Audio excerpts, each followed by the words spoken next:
안녕하세요.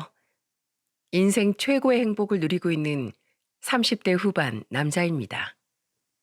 요즘 날씨가 점점 선선해지고 있어요. 몇 차례의 가을비가 지나가니 순식간에 가을이 찾아왔더군요. 최근 우리나라 사계절의 구분이 많이 흐려져 짧은 가을이 스쳐 지나가면 곧장 험난한 추위가 찾아오겠죠. 제겐 겨울에 관련된 잊지 못할 사건이자 추억이 있습니다. 지금부터 제가 들려드릴 사연은 날씨뿐만 아니라 저와 제게 소중한 사람들의 마음속에도 추운 겨울이 찾아왔던 당시의 이야기랍니다. 저는 서울에서 태어나고 자랐습니다. 아버지는 용접공으로 일하셨고 제가 중학교에 들어갈 때쯤 엄마는 저희 집 옆에 고시원을 차려서 운영하기 시작하셨어요. 저희 부모님은 가정적이고 온화한 분들이셨지만 두 분 중 아버지는 제 나이 25에 그만 췌장암으로 돌아가시고 말았습니다. 여동생들은 대학에 가지 않고 둘 다 곧장 회사 대형 카페에 취업을 했습니다. 집안에서 대학에 간 건 저 혼자였죠. 여동생들은 공부에 별로 뜻이 없었거든요. 그런데 제법 알아주는 서울의 명문대까지 졸업했건만 취업이라는 게 영 쉽지가 않더군요. 너무 높은 곳만 바라보느라 취업이 안 되나 싶어 저는 중견기업에도 여러 번 이력서를 넣고 면접을 봤습니다. 다행히 저는 그중 한 중견기업에 취업이 되었지만 제 회사 생활은 그리 길게 가지 못했어요. 제가 구조조정 대상자라고요? 제가 회사를 다닌 지 5년이 지났을 때 저희 회사 대표가 비리 수사를 받다가 그만 감옥에 가게 되었습니다. 저희 회사는 다른 회사에 팔리게 되었는데 그때 저희 회사 인원을 대규모 감축했었어요.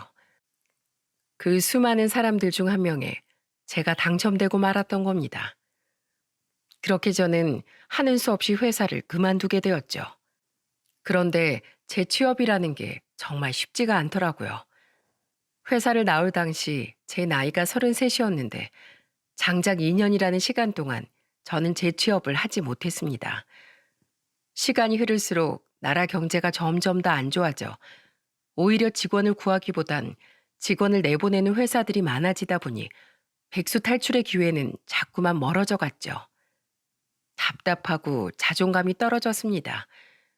첫째 여동생은 이미 2년 전 결혼해서 자기 가정을 꾸리고 잘 살고 있고, 둘째 여동생은 인생을 재밌게 살겠다며 제주도로 내려가 카페를 차려 자신의 인생을 개척해 나가고 있는데, 맞이인 저는 2년 넘게 집에서 놀고만 있으니 말이죠.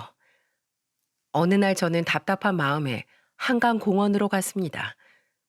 저는 한강을 바라보며 혼자서 이런저런 푸념을 늘어놓았어요. 에휴, 이러다 진짜 나중에 엄마 고시원이라도 물려받아야 하나? 아니야, 괜히 이런 걸로 동생들이랑 문제라도 생기면 안 되지. 아, 내 친구들은 다 장가가고 애도 낳고 사는데 난 왜 그런 평범한 것들을 못하는 걸까? 집도 없이 엄마 집에 얹혀 살아. 모은 돈도 7천만 원밖에 없어. 진짜 내 자신이 처량하다, 처량해. 제발 일하고 싶다. 저 열심히 일할게요. 누가 저 좀 받아주세요. 그렇게 머리를 쥐어뜯어가며 한숨을 쉬고 있으니 제 자신이 더욱 초라하게 느껴지더군요. 저는 이대로는 안 되겠다 싶었습니다. 이러다 정말로 취업도 인생도 모두 포기한 채 집에만 틀어박혀 사회 부적응자라도 될 것 같더라고요. 그래서 전 매일같이 운동이라도 해보자 하는 마음으로 다음 날부터 한강을 뛰기 시작했어요. 집에서 책을 읽고 뭐라도 공부를 하다가 하루를 마무리하는 저녁이 되면 조깅을 하며 머리를 맑게 했죠. 마침 조깅을 시작한 시기도 가을에 접어들어 겨울이 다가올 때라 공기도 제법 시원한 것이 조깅을 마치면 몸도 마음도 무척이나 상쾌해지더라고요. 그렇게 한 석 달쯤 지났을까요? 해가 넘어가고 계절은 완연한 겨울이 되었습니다. 전 여전히 매일같이 한강공원을 뛰고 있었어요. 그런데 언제부턴가 사람들이 잘 가지 않는 구석에 노숙자 한 명이 상주해 있더라고요. 수염도 도톨도톨하게 나 있고 잔뜩 더러워진 짐가방 하나에 차림새가 굉장히 추레했던 나이든 아저씨였죠. 저 아저씨 또 술 드시네. 안주도 없이. 저러면 몸 엄청 상할 텐데. 처음엔 저도 그 아저씨를 그냥 지나쳐 뛰었습니다. 그냥 노숙자네 하고 대수롭지 않게 생각했죠. 그런데 매일같이 그곳에 있는 아저씨를 보니 걱정이 되기 시작했어요. 날이 점점 추워지기 시작했으니까요. 젊은 사람들도 추워서 패딩을 입고 다니는 판에 저렇게 단출한 차림으로 저 아저씨가 이 강추위를 어떻게 견뎌내려나 싶었죠. 그러던 어느 날 여느 때처럼 한강을 뛰던 전 깜짝 놀라 그 아저씨에게 다가가 말을 걸었습니다. 저기요, 아저씨 괜찮으세요? 왜냐하면 그 아저씨가 짐가방에 머리를 기대고 잠에 들어 있었거든요. 혹시 아저씨가 쓰러진 게 아닐까 싶어서 가슴이 쿵 내려앉았던 거죠. 다행히 아저씨는 눈을 부스스 뜨며 일어나셨습니다. 그런데 그 아저씨가 대뜸 제게 화를 내는 게 아니겠어요? 어르신, 이렇게 추운 날에 밖에서 이렇게 주무시면 큰일 나요. 내가 죽든 말든 당신이 무슨 상관이야? 가! 나한테 신경 꺼! 저는 화들짝 놀라며 뒤로 물러섰습니다. 아저씨가 무서웠거든요. 그래서 저는 그대로 뒷걸음질 치며 그곳을 벗어났죠. 이후에도 아저씨는 계속해서 그곳에 있었는데 날이 갈수록 추워지니 걱정이 되어 너무 신경이 쓰이더군요. 무서워서 함부로 말을 붙이지도 못하겠고 말입니다. 그렇게 며칠 뒤 날이 더욱 추워진 어느 날 저는 경찰에 아저씨를 신고했어요. 노숙인 한 분이 이 추운 겨울에 한강 근처에 계속 누워 계시는데 구조가 좀 필요할 것 같아서 신고했어요. 경찰이 출동하자 아저씨는 그제야 자리를 뜨시더군요. 아저씨가 어디 가시는 거냐고 경찰들에게 묻자 경찰들은 어깨를 으쓱이며 이러더라고요. 우선 추우니까 여기 있지 마시라고 말씀드려서 오늘은 가기로 하셨어요. 가족에게 인계하려고 했더니 가족도 없다고 말씀하시고 본인 인생 본인이 알아서 할 테니 신경 쓰지 말라고 화까지 내셔서 도와드릴 수가 없네요. 저분이 치매에 걸린 것도 아니고 난동을 피운 것도 아니어서 저희가 강제로 어떻게 할 수 있는 것도 아니고요. 저희가 딱히 더 도와드릴 수 있는 일이 없을 것 같습니다. 하도 노숙인들이 많아서 이런 경우가 허다해요. 어쩔 수가 없다는 말만 남기고 경찰들은 돌아갔습니다. 저는 한숨을 쉬며 아저씨가 떠난 자리를 바라보았죠. 한순간에 어떻게 바뀔지 모르는 게 사람 인생인데 저러다 아저씨께 정말 큰일이 날 것 같아 계속해서 마음이 불편했어요. 그러던 어느 날이었습니다. 그날은 유독 추운 날이었어요. 날씨가 무려 영하 15도나 되었거든요. 얼른 몸에 열을 올리려 열심히 뛰고 있는데 여전히 그곳에 계시던 아저씨는 그날따라 아무런 움직임이 없으시더군요. 별일 없겠지. 저번에도 그냥 주무시는 거였잖아. 처음엔 저는 아저씨를 그냥 지나쳐 뛰었습니다. 그런데 제가 다시 뛰어서 돌아오는 길에도 아저씨는 아직도 미동이 없으시더라고요. 저는 혹시나 싶은 마음에 아저씨에게 조심스럽게 다가갔습니다. 저기요, 아저씨, 일어나세요. 눈 좀 떠보세요. 하지만 아저씨는 이미 의식을 잃으셨더군요. 깜짝 놀란 저는 다급한 마음에 우선 아저씨를 등에 업고 병원을 향해 뛰기 시작했습니다. 뛰어가는 동안 그제야 119가 생각나 저는 뛰어가며 119에 신고를 했어요. 저기요, 여기 노숙인 한 명이 의식 없이 쓰러져 계시거든요. 긴급 상황인 것 같아요. 빨리 뚝섬 유원지 역 쪽으로 좀 와주세요. 아저씨가 키도 크고 등치도 커서 뛰고 얻기가 정말 힘들었습니다. 저는 어떻게든 아저씨를 살리겠다는 일념 하나로 이를 악물고 뛰었죠. 뚝섬 유원지역 쪽에서 구급대원들을 만난 전 그들에게 아저씨를 다급히 인계했습니다. 그리고는 함께 구급차에 타서 동행했죠. 사실 이후엔 그냥 구급대원들에게 맡기고 들어갈까 했는데 마음에 걸리는 걸 봐버렸거든요. 미동 없는 아저씨의 눈가에 말라붙은 눈물 자국을 말입니다. 마음도 약해진 전 잠시나마 아저씨의 보호자가 되어주기로 했죠. 아저씨가 쓰러진 이유는 저체온증과 동상, 그리고 수면제 과다 복용이었다더군요. 아저씨는 안주도 먹지 않고 술만 마시다가 대량의 수면제를 소주와 함께 복용하곤 깊은 잠에 빠졌던 거더라고요. 궁금했습니다. 아저씨도 분명 수면제를 과다 복용하면 위험하다는 것쯤은 알고 있었을 텐데 왜 스스로 목숨이 위험한 일을 하신 건지, 대체 무슨 사연이 있으신 건지 너무도 신경이 쓰였죠. 저는 아저씨를 입원시켰고 아저씨가 깨어날 때까지 아저씨의 곁을 지켰습니다. 아저씨는 2시간 뒤 무사히 눈을 뜨셨어요. 아저씨, 정신 드세요? 괜찮으세요? 누구요? 저 기억하세요? 왜 예전에 아저씨가 화내면서 쫓아버렸던 사람 있잖아요. 아, 그 사람. 근데 날 여기 왜 데리고 왔어? 저번에도 말했잖아. 그냥 죽든 말든 나 좀 내버려 두라고. 왜 시키지도 않은 짓을 하고 그래? 아저씨는 힘없이 역정을 내시더라고요. 저는 그런 아저씨에게 염려스럽게 말했죠. 아저씨, 목숨이 얼마나 소중한 건데 왜 그렇게 말씀하세요? 대체 무슨 일이신 건데요? 알 것 없어. 당신이 알아? 사는 게 죽는 것보다 더 힘든 고통을 당신이 아냐고. 당신은 그 고통 속으로 날 다시 끌어들인 거야. 전 아저씨만큼 오래 안 살아봐서 아직 모르겠어요. 그래도 이거 하나만은 알아요. 내 몸을 망가뜨리면서 슬퍼하는 건 결코 옳은 일이 아니라는 거 말이에요. 제 말에 아저씨는 콧방귀를 뀌며 제게서 몸을 돌려 누우셨습니다. 얼마 지나지 않아 아저씨는 잠시 치료를 받으셨고 계속 옆을 지키고 있던 제게 조용히 말을 거시더군요. 부모님은 살아있수. 결혼은 했고. 놀라기도 하고 조금 기쁘기도 했습니다. 저는 조금 열린 것 같은 아저씨의 마음이 또다시 다칠세라 재빨리 대답을 했죠. 엄마는 살아계시고 아버지는 제가 25살 때 췌장암으로 돌아가셨어요. 아직 결혼은 안 했고요. 그건 왜 물으세요? 하지만 제 대답에 아저씨는 아무런 말이 없으셨습니다. 그리고 이내 아저씨는 천장으로 고개를 들곤 눈물을 흘리셨어요. 총각은 나처럼 나중에 후회하지 말고 소중한 사람이 옆에 있을 때 잘하시오.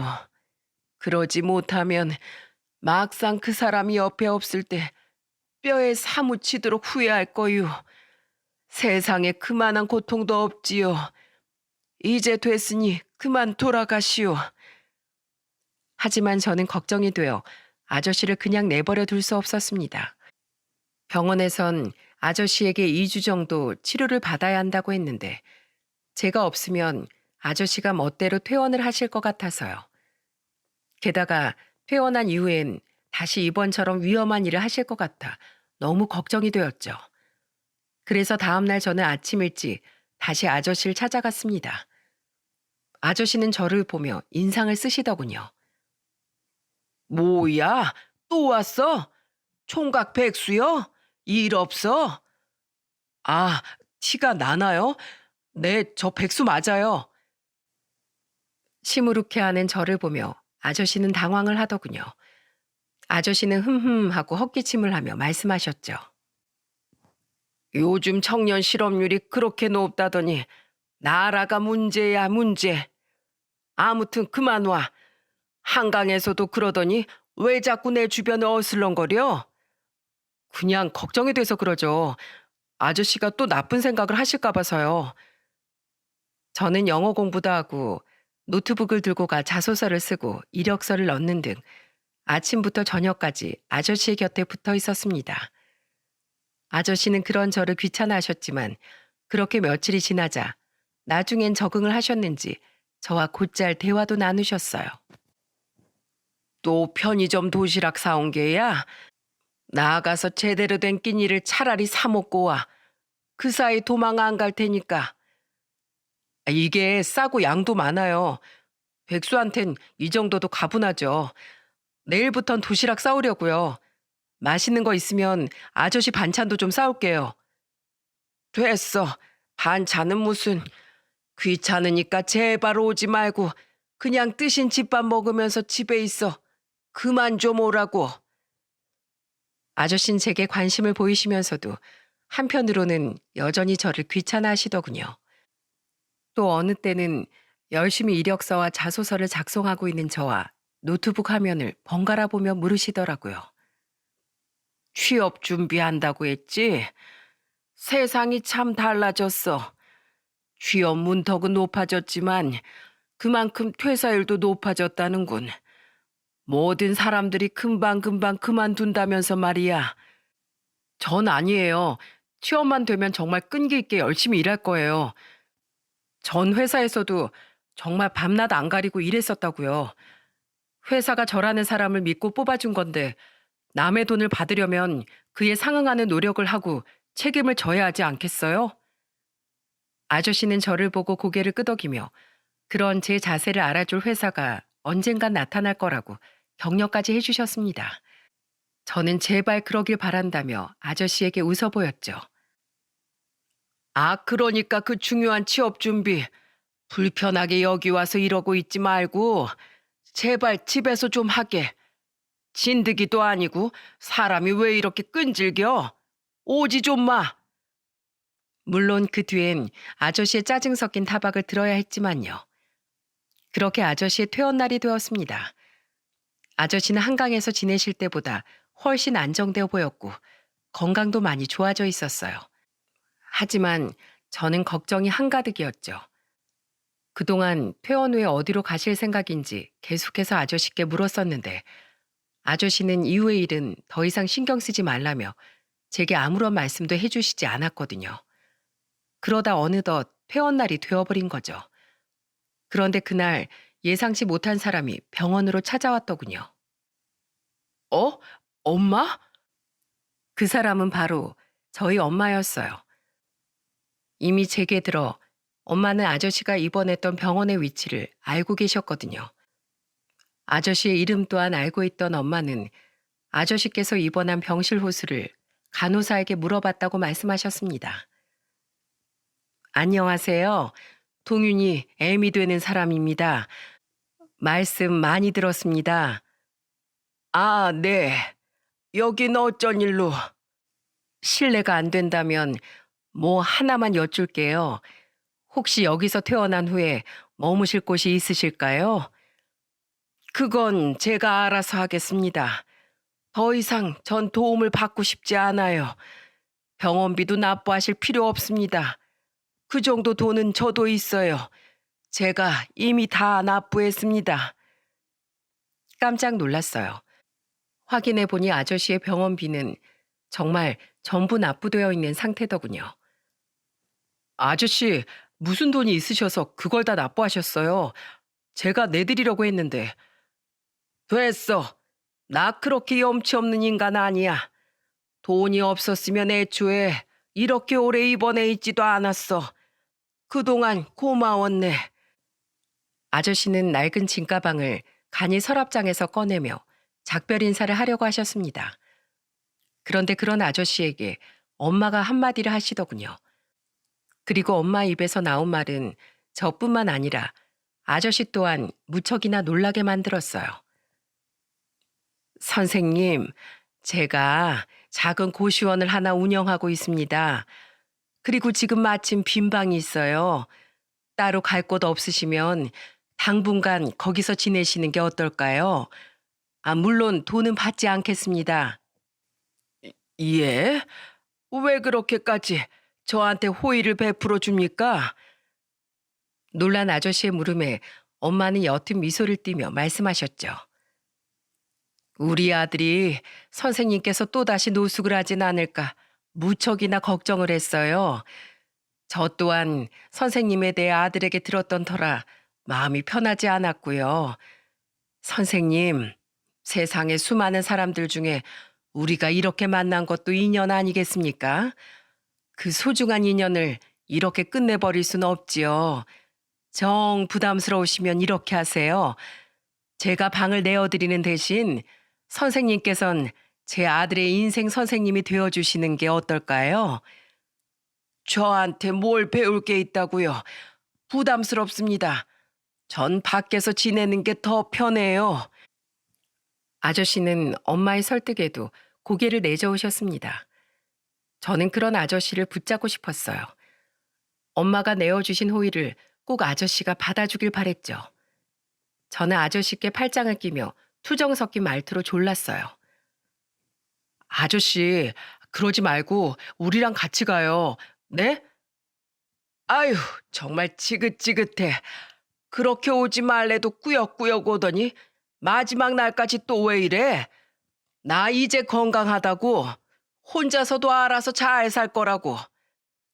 아저씨, 저번에도 저 몰래 나가서 술 드시려고 했잖아요. 그러다 저한테 딱 걸린 거 기억 안 나세요? 그러지 말고 저희 엄마 말대로 하세요. 저도 말고 딱 따뜻한 봄이 올 때까지만요. 그때까지만 우리 함께 살아요. 제가 이렇게 부탁드릴게요. 제 마지막 말에 아저씨는 잠시 눈가를 붉히시더군요. 결국 아저씨는 봄이 올 때까지 고시원에 머무는 일에 동의를 하셨습니다. 그렇게 저는 마음 따뜻한 엄마 덕분에 아저씨를 엄마의 고시원에 모실 수 있었죠. 그렇게 저와 아저씨는 동거 아닌 동거를 하게 되었습니다. 어차피 집 바로 옆이었던지라 저는 매일매일 고시원으로 찾아갔어요. 엄마 또한 아저씨에게 무척이나 잘해주셨죠. 아저씨, 점심 아직 안 드셨죠? 제가 반찬 사왔어요. 세상에, 이게 다 몇 가지야? 구첩반상이야 뭐야? 뭘 이렇게 많이 싸왔어? 다 저희 엄마가 아저씨 드린다고 하신 거예요. 저희 엄마 음식 완전 잘하세요. 아유, 이러지 않으셔도 된다니깐. 모친께 꼭 감사하다고 전해주게. 마음을 연 아저씨는 제 생각보다 더 따뜻한 분이셨습니다. 아저씨는 항상 저를 격려하고 북돋아 주려 많은 말씀을 해주셨죠. 자네의 장점이 뭔가? 자네가 희망하는 연봉이 얼마나 되고? 저요? 못해도 400은 되면 좋죠. 전 회사에서 300 중반은 받았으니까요. 장점이라 성실하고 끈기 있죠. 사고 대처 능력도 빠르고요. 아니 근데 잠깐만. 왜 이런 걸 물으세요? 누가 보면 아저씨가 회사 대표라도 되는 줄 알겠어요. 아, 면적 계속 떨어진다며? 자네랑 같이 고민해 주려고 내 그러지. 그래요? 에휴, 감사해요 아저씨. 저 요새 자꾸 조바심이 나요. 벌써 제 나이도 36인데 하루하루 지날수록 점점 두렵고 막막해져요. 이 인생은 끝날 때까지 끝나는 게 아니야. 비 온 뒤에 땅이 굳고 좌절 뒤엔 행복이 오는 법이네. 지금 자네 무척 잘하고 있어. 자넨 그저 지금처럼 항상 준비를 하고 있게. 행운이든 행복이든 기회는 항상 준비된 자에게 순서를 내주는 법이야. 전에 무슨 일을 하셨는지 모르겠지만 아저씨는 참 박학다식하시고 현명하게 인생을 가르쳐 줄 아는 분이셨습니다. 엄마는 아저씨를 설득하려고 하신 말이었겠지만 그런 아저씨와 대화를 하다 보면 정말로 많은 인생 공부가 되더라고요. 인생을 성공하고 싶으면 자기 전 항상 하루를 돌이켜봐. 그날 자네가 잘한 일은 뭔지, 얻은 것은 뭔지, 또 아쉬웠던 점이 있으면 어떻게 해야 그 일을 반복하지 않고 한 발 더 나아갈 수 있을지 고민하란 말이야. 그리고 미리 계획해. 다음 날에 할 일을. 시간을 소중히 쓰는 거야. 시간을 어떻게 쓰냐에 따라 자네의 내일이 달라지는 걸세. 그렇게 하루를 귀중히 쓰다 보면 그 수많은 하루가 모여서 자네의 인생을 바꾸게 될 거야. 저는 피가 되고 살이 되는 아저씨의 말을 들으며 좌절하지 않고 계속해서 스스로를 발전시키려 노력했습니다. 아저씨는 나날이 얼굴이 좋아지셨지만 종종 아무 말 없이 생각에 잠겨 어두운 표정을 짓곤 하시더군요. 가끔은 아저씨의 방에서 서럽게 흐느끼는 소리가 들리기도 했고요. 그럴 때마다 아저씨를 위로해 드릴까, 대체 무슨 사연이신지 여쭤볼까 싶었지만 전 차마 그러지 못했습니다. 차라리 죽는 게 더 나을 정도의 고통을 안겨주었다던 사연을 괜히 물었다가 아저씨께 상처를 드리는 건 아닐까 싶어서 말이죠. 그러던 어느 날이었습니다. 여느 때처럼 저는 점심거리를 싸들고 고시원으로 가 아저씨의 방문을 두드렸어요. 아저씨, 식사하세요. 평소 같았으면 부스럭대는 소리가 들리다가 아저씨가 나왔을 텐데 그날은 무척이나 조용하더군요. 저는 한 번 더 아저씨를 불렀지만 방 안은 여전히 잠잠했어요. 저는 지난날 수면제를 먹고 한강에 쓰러져 있던 아저씨가 떠올랐습니다. 혹시 또다시 아저씨가 그런 선택을 한 건 아닌가 싶어 두려움에 휩싸인 전 망설임 없이 방문을 벌컥 열어젖혔어요. 잠겨있지 않던 문은 단번에 열리더군요. 방 안은 깨끗하고 고요했습니다. 아저씨의 물건, 옷까지 그 어느 하나 남겨져 있지 않고 멀끔히 정리되어 있었죠. 그리고 침대 위에는 쪽지 하나만이 남겨져 있더군요. 다시 또 보세. 그렇게 아저씨는 단 5글자를 남기고는 한 달여의 시간 만에 우리 앞에서 자취를 감추셨습니다. 언젠간 떠나실 걸 알고 있었지만 이렇게 갑작스럽게 마지막을 맞이하니 참 아쉽고 서운하더군요. 비록 말투가 조금 거치긴 하셨지만 참 마음 따뜻하고 배울 점이 많은 분이었으니까요. 하지만 휴대폰도 없던 아저씨에게 연락할 방법은 아무것도 없었어요. 그렇게 저는 때이른 아저씨와의 이별을 조용히 받아들이게 되었습니다. 엄마 또한 많이 아쉬워하셨지만 인연이라면 어디서든 만나게 될 거라며 저를 다독여 주셨죠. 하지만 그로부터 일주일 뒤 저는 깜짝 놀랄 만한 반전을 맞이하고 말았습니다. 어허, 잘 있었어? 인사하게. 여긴 우리 아들이야. 엄마를 대신해 고시원 휴게실을 정리하고 있는데 다름 아닌 아저씨가 절 찾아오신 거예요. 그것도 옆에 아드님을 대동하고 말이죠. 저보다 10살쯤 많아 보이던 아저씨 아들은 제게 정중히 자신의 명함을 건네주더라고요. 안녕하세요. 김동윤 씨 되시죠? 네, 안녕하세요. 얼떨결에 명함을 받아든 저는 그만 깜짝 놀라고 말았어요. 그 명함에는 저도 들어본 회사 이름이 적혀 있었거든요. 대기업이나 중견기업은 아니었지만 중소기업 중에서도 요즘 한창 주가가 올라가고 있다고 들은 회사였죠. 그리고 아저씨의 아들은 바로 그 기업의 대표였던 겁니다. 아버지께 들었습니다. 동윤 씨가 저희 아버지를 살려주셨다고요. 정말 감사드립니다. 혹시 시간 괜찮으시면 저희와 얘기 좀 나누지 않으시겠어요? 아저씨 아들은 휴게실의 의자를 가리키며 제게 묻더군요. 우린 테이블 주위로 동그랗게 둘러앉았어요. 그리고 그때 저는 비로소 들을 수 있었습니다. 아저씨가 왜 노숙인의 길을 걸어야 했는지에 대한 가슴 아픈 사연을요. 우선 고맙네 동윤군. 자네하고 지냈던 시간들은 내게 더없이 소중하고 의미 있는 시간이었네. 내가 가끔 퉁명스럽게 굴긴 했지만 자네와 함께 지내면서 내가 얼마나 흐뭇하고 좋았었는지 몰라. 생판 모르는 노숙자인 날 구해주고 따뜻하게 품어준 것들 내 평생 감사하며 살아가겠네. 별 말씀을요. 오히려 제가 아저씨한테 배운 게 훨씬 많은데요. 자네가 일전에 내게 물었었지. 대체 무슨 사연을 가지고 있냐고. 그리고 내가 말했었지. 소중한 사람을 잃는 것에 대한 고통 말일세. 내게 소중했던 그 사람은 바로 내 아내일세. 저는 조금 커진 눈으로 아저씨를 바라보았습니다. 갑자기 아저씨의 사연을 듣게 될 줄 몰랐거든요. 아저씨는 그런 저를 보면서 덤덤히 말을 이으셨어요. 난 우리 아들이 대표로 있는 그 회사의 창립자일세. 그 회사를 키우고 꾸려나가겠다고 우리 아내에게 참 몹쓸 짓 많이 했어. 집엔 잘 들어가지도 않고 회사에서 먹고 자고 항상 혼자 남겨진 아내에게 따뜻한 말 한마디 건네준 적이 없었지.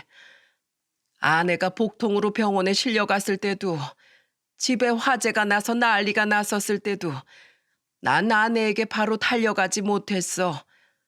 난 항상 제일 나중에서야 아내 앞에 나타났지. 심지어는 우리 늦둥이 막내딸이 태어났을 때 난 회사 일을 하느라 아내에게 가보지도 못했네. 그때 딸을 낳은 아내는 출혈이 잡히지 않아서 사경을 헤맸었는데, 그런 아내가 겨우 눈을 떴을 때도 난 곁에 없었던 거야.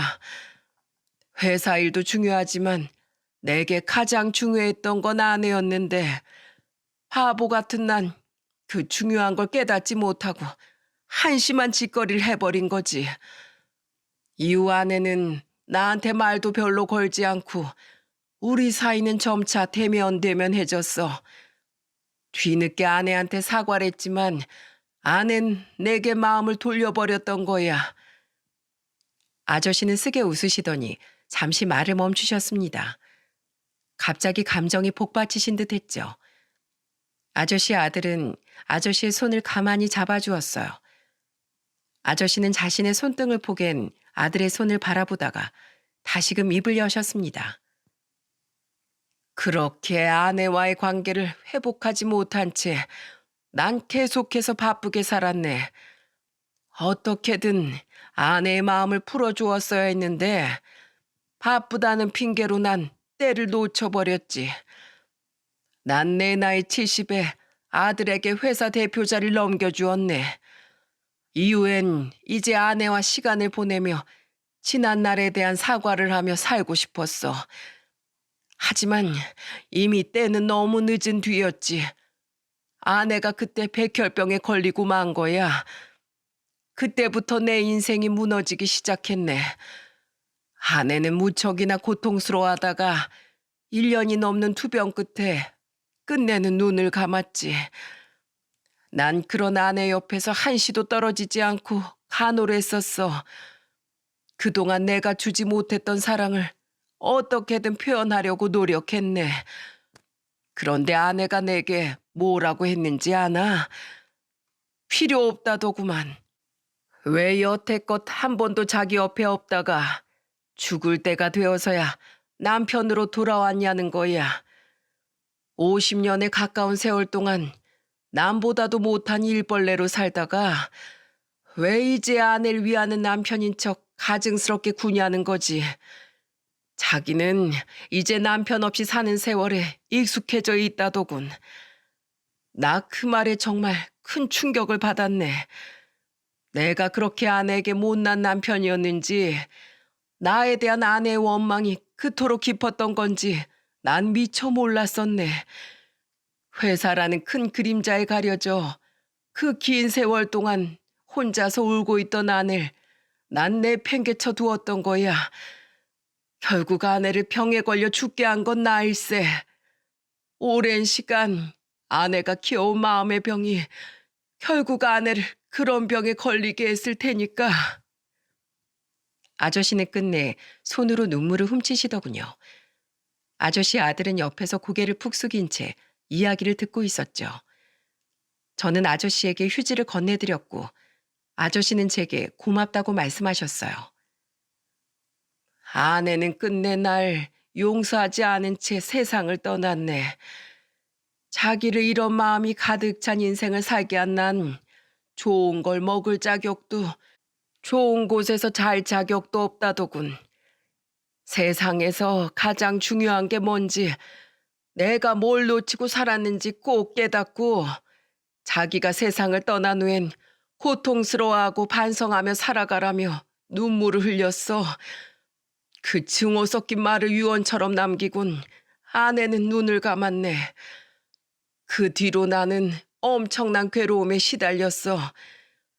집안 곳곳에 걸려있던 아내의 사진을 마주보기가 고통스럽고 부끄러웠지. 사진 속 아내는 날 보며 매일같이 원망과 저주를 쏟아냈고, 난 그런 환청을 들으며 미친 사람처럼 무릎을 꿇고 싹싹 빌었네.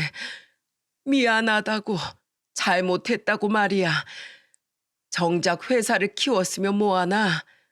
가장 소중한 사람이었던 아내가 마지막 순간까지 펑펑 울며 저주를 퍼붓게 만든 장본인이 바로 나였는데, 아내 말대로 난 먹을 자격도 편안한 곳에 몸을 뉘일 자격도 없는 인간이었네.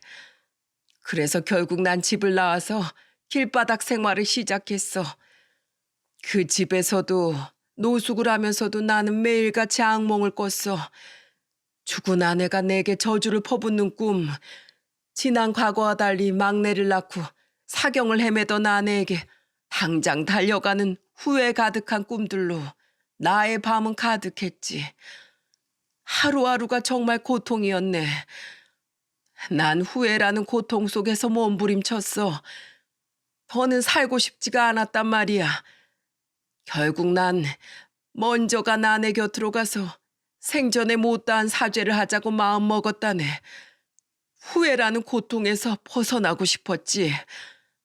그렇게 세상을 등졌던 그 순간 바로 자네가 날 살린 거야. 아저씨는 거의 5개월 가까이 노숙 생활을 하셨다고 했습니다. 아저씨는 결국 눈물을 이기지 못하고 흐느끼기 시작하셨어요. 아저씨 아들은 그런 아저씨를 토닥이며 아저씨의 말을 이어받았죠. 아버지는 찾지 말라는 쪽지를 남기곤 휴대폰까지 전부 남겨두고 사라지셨습니다. 알아서 돌아오겠다고 어머니한테 죗값을 치르고 오시겠다면서요. 그래서 저와 제 동생은 아버지를 기다렸어요. 아버지께서 끝내 그런 선택까지 하셨던 걸 진즉에 알았더라면 무작정 아버지를 기다리고 있지만은 않았을 텐데, 동윤 씨가 아니었다면 정말 어떻게 됐을지 생각만 해도 아찔해요. 동윤 씨가 아니었다면 지금 아버진 우리 곁에 없으셨을지도 모릅니다. 다시 한번 이렇게 고개 숙여 감사드립니다, 동윤 씨. 아, 아닙니다. 아저씨 아들은 제게 머리를 숙이며 감사를 전했습니다. 저 또한 엉거주춤 일어나 아저씨 아들에게 맞인사를 했죠. 훌쩍거리며 눈물을 그친 아저씨는 다시 자리에 앉은 제 손을 잡으며 말씀하셨어요. 자네와 보낸 시간은 내게 정말 많은 걸 느끼게 해주었네. 그리고 자네 어머님께도 많은 걸 배웠지. 내가 함부로 다룬 내 목숨을 위해 이토록 노력해준 사람들을 위해서라도 내가 살아야겠구나. 나는 하잘것없는 내 목숨으로 속죄를 해야 하는 게 아니라 살아서 자네와 자네 모친처럼 선행을 베푸는 것으로 아내에게 속죄를 하며 살아야겠구나. 라는 것들 말일세. 나는 자네와 자네 모친에게 천금 같은 위로와 깨달음을 얻어간 거야. 그리고 나는 내 아내가 내게 마지막으로 했던 말이 저주가 아닌 꾸지람과 당부였다는 걸 깨달았네. 더는 회사만 생각하지 말고 뭐가 정말 내게 중요한 건지 후회와 고통 속에서 깨달은 뒤에 부디 남은 가족들에게는 잘하고 살라는 야단 말이야. 나를 미워했을지언정 분명 내 기억 속 안에는 참 따뜻하고 고든 사람이었으니까. 아내는 내게 야단을 치고 더 이상 후회로 점철된 삶을 살지 말라고 당부를 했던 게야. 후회 속에 살라는 말이 아니라 후회를 딛고 살아가라는 말을 내게 남겼던 거지. 나는 자네와 자네 모친의 온정 덕에 아내의 말을 곱씹고 돌이켜볼 수 있었네. 그래서 아내의 참뜻을 깨달은 후에 곧바로 날 기다리는 자식들에게도 돌아갔지. 결국 내 육신뿐만 아니라 마음에까지 새 생명을 준 건 바로 자네와 자네 모친이었던 거야. 정말 고맙네, 고마워. 감동이었습니다. 제가 한 대단할 것 없는 행동들이 한 사람의 인생을 바꿔놓았다는 그 말이 너무도 감격스러워서 마음이 벅차올랐죠. 그리고 이어진 아저씨의 말은 제 눈을 커다랗다 못해 튀어나올 정도로 휘둥그레지게 만들었어요. 그리고 자네, 다음 주부터 출근 준비하게. 네? 아들이랑 다 얘기 끝내놨네. 우리 회사가 비록 경기도에 있긴 하지만 나름대로 탄탄한 회사야. 언제까지 어머니 걱정시키면서 어머니 집에 빌붙어서 백수로 살 거야? 자네도 이제 사회 이바지 해야지. 그건 그렇지만 잔말 말고 우리 회사인 기숙사도 있으니까 들어와 살면서 열심히 돈 모으게. 진심이세요? 너무 놀라서 가슴이 두근거렸습니다. 제가 아저씨 아들을 쳐다보자 아저씨 아들은 고개를 끄덕이며 제게 웃어주었어요. 어차피 이 회사는 제 회사라기보단 아버지 회사예요. 그리고 아버지께서 동윤 씨가 얼마나 훌륭한 인재가 될지 저에게 모두 설명해 주셨습니다. 저희 회사가 비록 서울에 없고 크지도 않지만 적어도 연봉은 남부럽지 않게 드릴게요. 앞으로 잘 부탁해요, 동윤 씨. 너무 벅찬 소식에 저는 잠시 심호흡을 했습니다. 그리곤 자리에서 벌떡 일어나 90도로 허리를 꾸벅 숙이며 힘차게 외쳤죠. 열심히 하겠습니다, 대표님. 뼈를 깎는다는 마음으로 최선을 다해 회사에 꼭 필요한 인재가 되겠습니다. 감사합니다. 이렇게 감격스러울 때가 또 있을까요? 장장 2년하고도 몇 개월이 넘는 시간 동안의 백수 생활이 청산되는 순간이었죠. 이 지겹고 외로웠던 취업 준비생 시간이 끝난다는 사실에 눈물마저 흐르더라고요. 왜 우나? 다 큰 사내가 울기는 뚝하게. 아저씨는 제게 다가와 절 꼭 안아주셨습니다. 저는 제 눈물과 콧물이 아저씨 어깨에 다 묻는 것도 모른 채 아저씨에게 안겨 펑펑 울었죠. 저는 집으로 달려가 엄마에게 이 기쁜 소식을 알렸습니다. 모든 자초지종을 들으신 엄마는 그 자리에서 환호성을 지르셨어요. 이렇게 감사할 때가 있나. 만세! 우리 아들 백수 탈출했다. 야호! 저는 그런 엄마와 함께 맞장구를 치며 방방 뛰었어요. 나중에 생각해보니 아저씨는 병원에서도 그렇고 고시원에서도 그렇고 제게 면접을 보고 저라는 사람을 가늠하셨던 것 같더라고요. 아저씨는 그동안 절 계속해서 눈여겨보셨던 겁니다. 그리고 고시원에서 엄마를 기다리셨던 아저씨는 엄마에게 봉투 하나를 내미셨어요. 그동안 먹여주시고 재워주신가 그리고 제 목숨값입니다. 5천만 원이에요. 아주머니께서 제게 베풀어 주신 은혜 정말 잊지 못할 겁니다. 감사합니다. 깜짝 놀랐습니다. 엄마는 눈이 휘둥그레진 채 황급히 아저씨에게 봉투를 돌려주려고 하셨어요. 하지만 아저씨는 한사코 엄마에게 봉투를 쥐어주며 이렇게 말씀하셨죠. 앞으로 또 저처럼 어렵고 힘든 사람이 있으면 그분들을 위해서 써주세요. 그분들을 위해서 저에게처럼 방을 내어주십시오. 동용군에게 이 돈을 건네줄까 했지만 아주머니께서 더 현명하게 이 돈을 써주실 것 같습니다. 두 사람이 저에게 베푼 선행을 저도 이렇게나마 남들에게 갚고 싶습니다. 부탁드립니다. 아저씨의 간곡한 부탁에 엄마는 하는 수 없이 그 돈을 받으셨어요. 그제 아저씨는 싱긋 웃으며 아들과 함께 차를 타고 돌아가셨죠. 그렇게 저는 그 주 주말에 미리 회사 기숙사로 이사를 했고 다음날 떨리는 마음으로 아저씨 아들의 회사에 입사를 할 수 있었습니다. 그렇게 제가 이 회사에 온 지도 3년이 지난 지금 제가 어떻게 살고 있냐면 말이죠. 여보, 출근해야 돼. 늦겠어. 금방 갈게.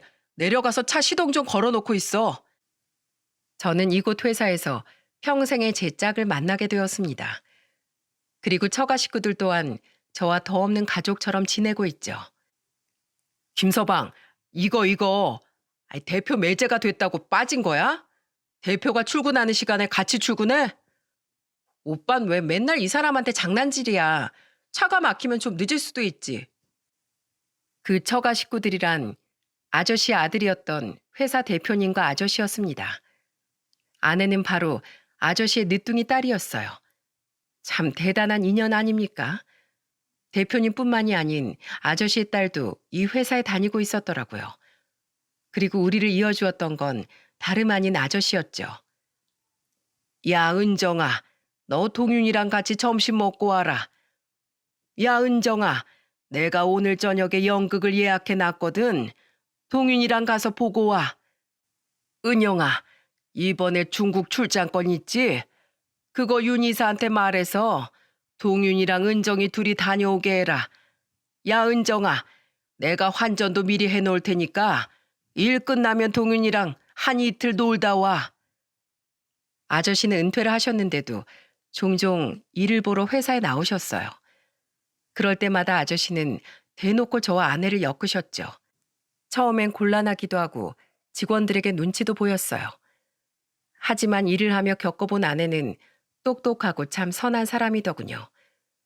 그리고 아내 또한 아저씨에게 저에 대한 이야기를 듣고 제게 호감을 갖고 있었고요. 그렇게 우리는 아저씨의 거센 축하를 받으며 장미꽃이 듬뿍 핀 올해 5월 웨딩 마치를 올릴 수 있었습니다. 이제 아저씨는 제게 아저씨가 아닌 장인어른이 된 것이죠. 장인어른은 감사하게도 회사에서 멀지 않은 도시에 우리의 신혼집 또한 마련해 주셨어요. 얼마 전 장인어른과 대표님, 그러니까 형님과 셋이서 술을 마신 적이 있습니다. 그때 장인어른께 저는 제가 그렇게 마음에 들었었냐며 장난을 쳤죠. 장인어른은 허허하며 웃더니 이렇게 말씀하시더군요.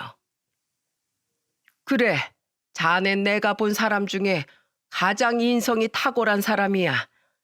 난 항상 우리 딸이 나와 다르게 누구보다 가족을 소중히 여기면서도 딸이 존경할 수 있을 만한 사위를 데려오길 원했네.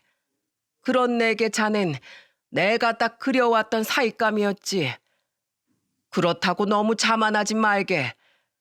오히려 로또를 맞은 건 자네가 아닌가. 우리 딸이 얼굴이 빠져, 학벌이 빠져, 인성이 빠져. 안 그런가? 그렇죠. 은정이 저한텐 아주 과분한 사람이죠. 그렇지. 내 아내가 우리 자식들을 아주 훌륭하게 키워놨거든. 비록 남편은 아주 못난 놈을 만났지만 말이야. 아버지 또 그러신다. 그래도 요샌 엄마 사진도 곧잘 들여다보시잖아요. 그죠? 그렇지. 그래도 아직 내가 많이 미운지 사진 속 너희 엄만 여전히 내게 원망의 눈빛을 보낸다. 그래도 괜찮어. 난 매일 너희 엄마에게 사죄하면서 오늘은 어떤 반성을 했는지 구구절절 이야기해주고 난다. 시간이 오래 걸리겠지만 이렇게 오래도록 네 엄마 마음을 달래다 보면 언젠가 꿈에서 한 번쯤은 내게 웃어주지 않겠니? 안 되면 저승에 가서도 네 엄마를 만나 내 싹싹 빌어야지. 장인어른은 쓰게 웃으며 술잔을 비우셨습니다. 저희 형님은 아내를 잃고 오래도록 후회하는 자신의 아버지를 보며 많은 것을 느꼈다고 해요. 그래서 형님은 자신의 두 아이와 아내에게 최선을 다하려고 노력하신다고 하더군요. 대표라는 직함 때문에 회사 일이 바쁘긴 하지만 적어도 회사 때문에 가족에 대한 우선순위를 뒤로 하진 않으려고 한다면서요. 그러니까 자네도 회사 일 열심히 하는 것도 좋지만 항상 가정을 먼저 생각하게. 앞으로도 내 동생 잘 부탁해. 제 아내는 저에게도 저희 엄마에게도 참 잘한답니다. 제 아내라서가 아니라 아내는 정말 좋은 사람이에요. 돌아가신 장모님께서 얼마나 자식 교육을 잘 시키셨을지 느껴질 정도로 말입니다. 제 두 여동생은 아직도 제게 전생의 나라를 구했냐며 놀라워하곤 해요. 저희 엄마는 장인어른이 주셨던 5천만 원을 노숙자 쉼터에 기부하셨습니다. 아무리 생각해도 이 돈은 더욱 뜻있는 곳에 써야 할 것 같다며 말이죠. 그리고 엄마는 비록 그 뒤로 장인어른처럼 힘든 노숙인이나 형편이 어려운 사람들이 고시원에 들어오진 않았지만 항상 어려운 이들을 위해 고시원 문을 열어줄 거라고 하시더군요. 저는 이렇듯 기적 같은 행운을 만나 열심히 회사 생활도 하고 천사 같은 아내도 만나 잘 살고 있습니다. 제가 이 사연을 보내게 된 이유는 다름 아닌 추석 때문이에요. 모든 가족이 모인 그 자리에서 다 함께 이 사연을 듣고 싶었거든요. 장인어른을 만난 후 긴 겨울을 끝내고 찬란한 봄을 맞은 제 인생에 대해 장인어른께 감사 인사를 드리고 싶어서 말이죠. 혹독한 겨울을 견뎌내던 저와 장인어른의 만남은 저와 장인어른에게만이 아니라 엄마를 잃고 사라진 아버지 때문에 슬픔에 빠져있던 형님과 아내, 자식 걱정에 한숨만 내쉬던 저희 엄마에게까지 따뜻한 봄을 안겨주게 되었습니다. 그러니 여러분, 혹시라도 긴 겨울을 지나고 계신 분이 있다면 부디 희망을 잃지 마세요. 언제든 겨울 끝엔 봄이 오기 마련이니까요. 그리고 힘든 상황에 놓인 타인을 외면하지 말아주세요. 서로와 서로의 마음이 만나면 두껍고 시린 얼음을 분명 더욱 빠르게 녹여낼 수 있을 테니까 말이죠. 그럼 여러분 모두 곧 다가올 겨울을 따뜻한 가족과 이웃의 온기로 이겨내시길 바랍니다. 모두의 행복을 빌며 이만 사연을 마칠게요. 감사합니다.